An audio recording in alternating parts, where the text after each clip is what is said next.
Guys, it's your girl T, and I want to go ahead and shout out Kevin Dukes. Kevin Dukes sent me this crazy story, and it's coming out of our third favorite state, ghetto-ass Georgia. Yes, Georgia's back in the news. And why are they in the news? They're in the news because this woman named Illyanna Keur, she got stuck onto a toilet seat. Supposedly somebody put glue on the seat, she sat down, and she got stuck. I'm going to go ahead and play you guys a news clip, and I will come back with the rest of my comments. A North Georgia woman says she wants answers. An apparent prank in a bathroom left her with some serious injuries. Channel 2's Tony Thomas spoke with the woman today who wants answers from not only the store where it happened, but whomever put glue on a toilet seat.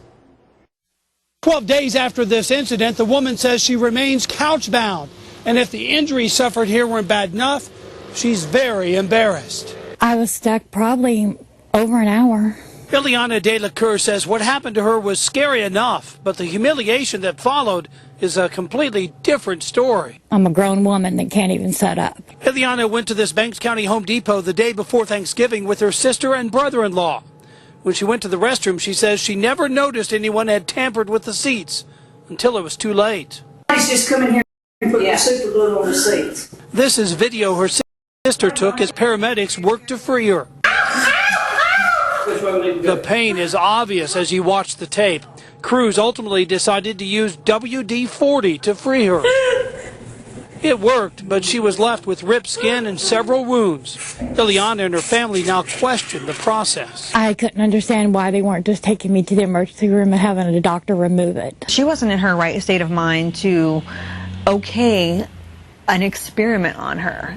I mean, it worked, but I don't think that she should have been there. Banks County investigators say they continue to look at surveillance video and question possible witnesses and don't know at this point who pulled the prank. Oh, there we go. Illyanna wants the person caught, saying answers may help ease some of her pain and discomfort. It wasn't funny.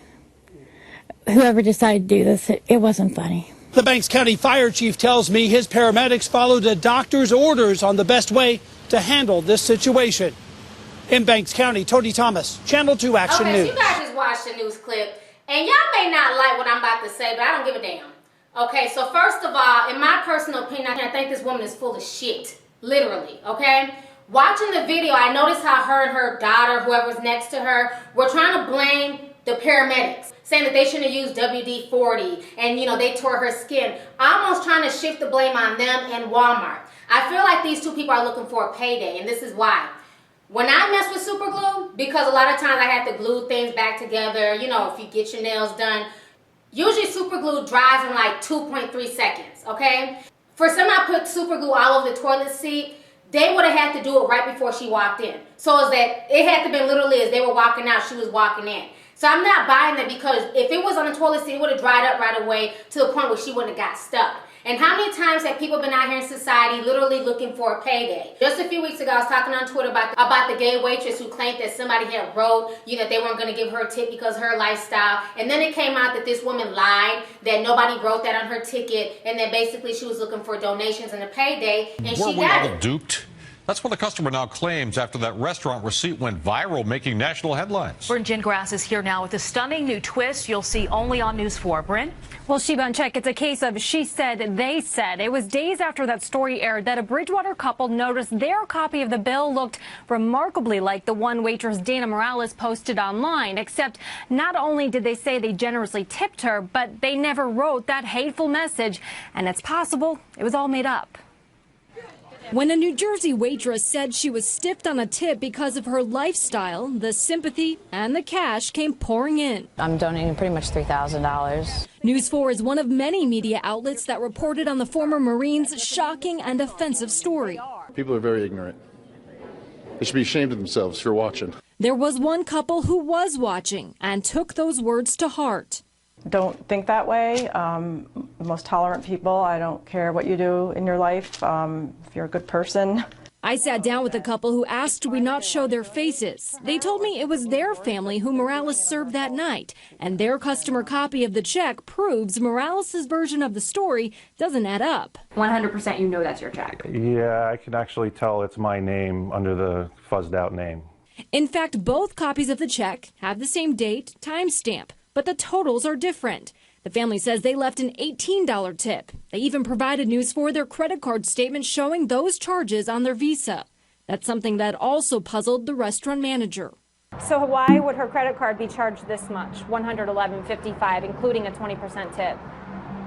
How do you know this is not copy, to make it? Because I have a copy of her credit card statement being charged this amount.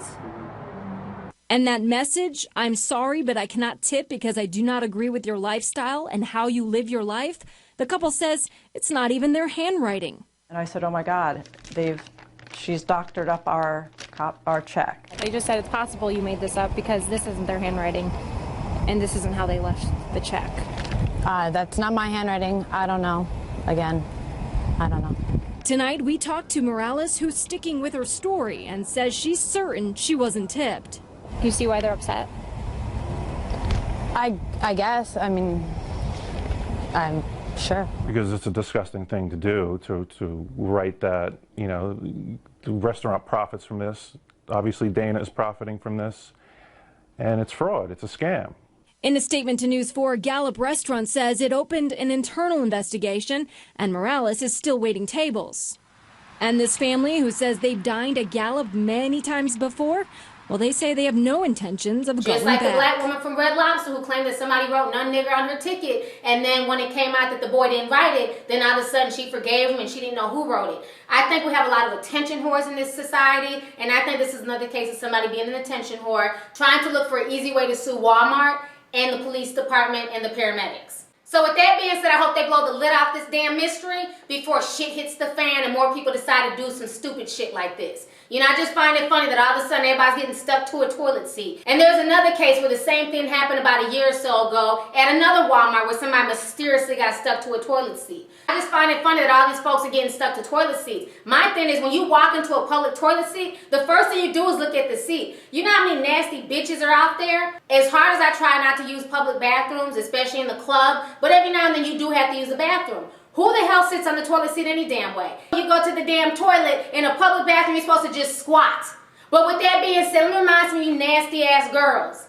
If you are in a public bathroom and you decide to squat, if you sprinkle when you tinkle, please be neat and wipe the damn seat. I get so tired of walking into the female bathroom and seeing piss everywhere, on the floor, all over the toilet. I just think that's the nastiest shit. When you get done, wipe it off behind you. That's why I don't believe this woman's story. I don't know what grown woman would just literally ho-hum-hum, walk into a public bathroom and sit her ass down. Ma'am, no, I'm not buying that story. I'm not buying the story. I just feel like this is another case of somebody trying to be an attention whore looking for a quick lawsuit. So anyways, go ahead and leave a comment. Let me know your thoughts on the entire situation. Do you believe this woman's story? Do you think that she really, just happened to so get stuck onto this toilet seat? Or do you feel like she's looking for a quick lawsuit? Let me know your thoughts. All right, deuces.